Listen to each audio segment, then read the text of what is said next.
Officially, for all of you who want to know the quick result, there is an article on 1 Peter 5. It's a brilliant article. It's written by Peter, oh gosh, what's his Peter last 5. Kwazowski. Peter, the guy, Peter K, we all know him. And is it ever okay to take shelter in an SSPX mass? I'll link the article below. Yes. It is, yeah, don't spoil it. And so it talks about, first off, where does the society stand in with the church, and what does that actually mean? What you'll discover is that all of the society's things is in regards to the church it's legalese canonical status. There isn't an opinion that the society holds as a unit, except, or at least the church hasn't ever accused them for their sometimes saying that the new mass is what do they say? They say it's valid but illicit, or that it's deficient. Deficient, right? Which I actually not in grace, but in the very fact that it's very different from what it used to be, right? And it seems Protestantized. Yeah. So. And this is all true, but the question is, do they hold that is it a mortal sin to attend the new mass? Mm-hmm. Because, and look, that's a whole can of worms. I mean, the answer is no. It can be depending on some things, but in terms of context matters, yeah. Context matters, and as you'll see with a lot of the society things, context matters. And so, let's just go through. Okay, so first off, the Society of Pius X have validly ordained priests. Their current status in the church is canonically irregular, which is to say that there is no canonical status in the church. This means the church has not ruled them as heretics. In fact, from popes, John Paul II has talked about this. Benedict has talked about this. Pope Francis, by his actions, has talked about this. They are not heretics. They're not schismatics. How do we know this? Because they are recognized as validly ordained. They have valid holy orders. But upon their, according to the books, upon their ordination, they're suspended. Their faculties are suspended, or supposedly, because that's not even completely accurate. I suppose we should define what heresy is, or a heretic, right? I mean, yeah. So, like, for example,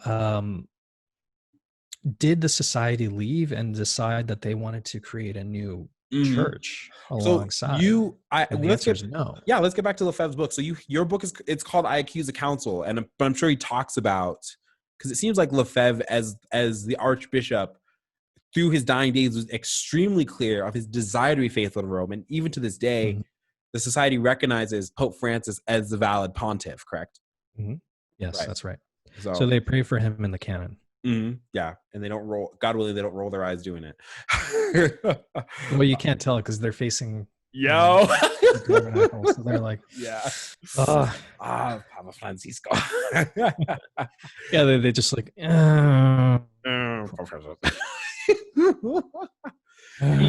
He needs our prayers now more than ever. I pray for his conversion quite a bit. Yeah, we do too. We pray for that too. Yeah. I told my godfather this. I said, I don't pray for the Pope's intentions anymore because I don't trust him, but I do pray for his conversion. Yeah, I mean, like we were saying before, context matters. So we say, when we're praying for the holy intentions of the Pope, we add the holy. I was gonna say, I heard that. That's good. Holy intentions. What a catch! I as you'll see throughout this whole thing, we're going to be on the society for a while. It's awesome. But I think about the Lefebvre was right meme, which I'm probably going to put in the thumbnail. Just that picture of him, like, kind of smiling a little bit. Because dude, Lefebvre, man, he's going to be a saint one day. You think so? I'm going to name one of my kids after him. Yo, are you going to name him Marcel? You're going to name him Lefebvre? I don't know. I haven't decided Lefebvre yet. Carlos isn't half bad, though. Lefebvre Carlos, no, it's bad. Marcel Lefebvre Carlos. Maybe as a middle name. Right. So Marcel Lefebvre Carlos. Right. So let me just read the thing. This comes from a 1995 direct quotes from Monsignor Camille Perrell of the PCED. What's a PCED? Something in the Vatican, I'm sure. Look it up for me, please. The PCD is the I think that was the office before the CDF. Let me see. Oh, really? Congregation. PCED. PCED, yeah. 1995. It's the Pontifical Commission Ecclesia Dei. Oh, it's Ecclesia Dei. Silly me. Okay, so Perfect. So this is like the word. So Mhm.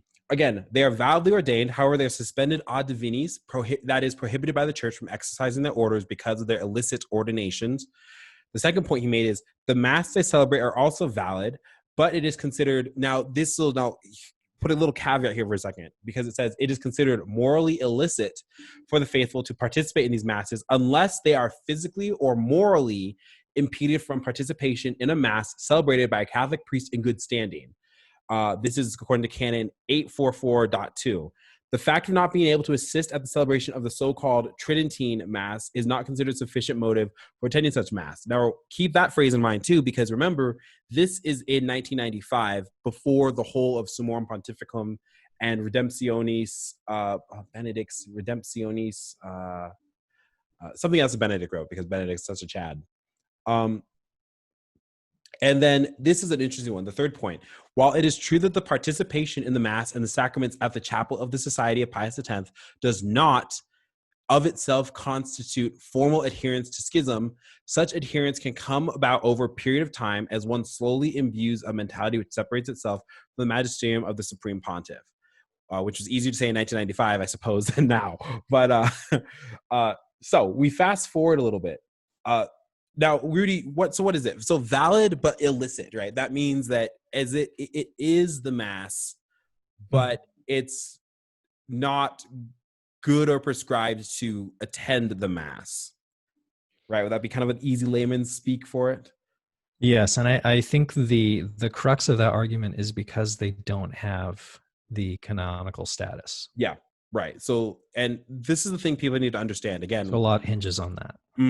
And when we say canonical status, it's not like, what's interesting in the article talks about this is that the Society of Pius X has been allowed to celebrate Mass in extremely canonically statused parts of the church. So that includes the chapel at Lourdes. This includes St. Peter's Basilica.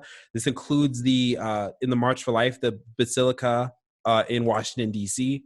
So these things, by the way, are not extended, as the article talks about, to the Orthodox. They're not extended to old Catholics.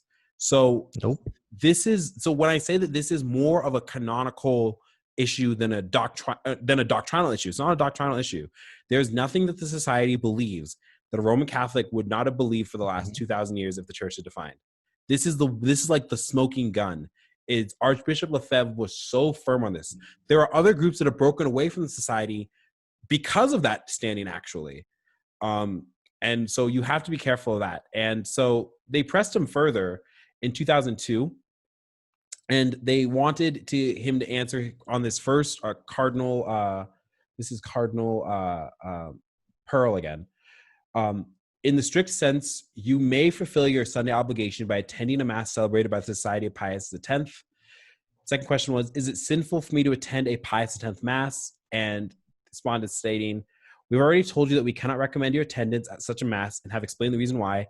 If your primary reason for attending were to manifest a desire to separate yourself from communion with the Roman Pontiff and those in communion with him, it would be a sin. If your intention is simply to participate in a Mass according to the 1962 Missal for the sake of devotion, this would not be a sin. That's huge. Yeah. And then the third question was, is it a sin for me to contribute to the society's collection on Sunday? And it says, it would seem that a modest contribution to the collection at Mass could be justified, which I thought was kind of funny, because you would think that the last thing that the church would want is you to give money to the society. But apparently that's right. Okay. Like, that's the only thing that a lot of bishops care about, clearly, in the States. So this is what they took away at the end of the article.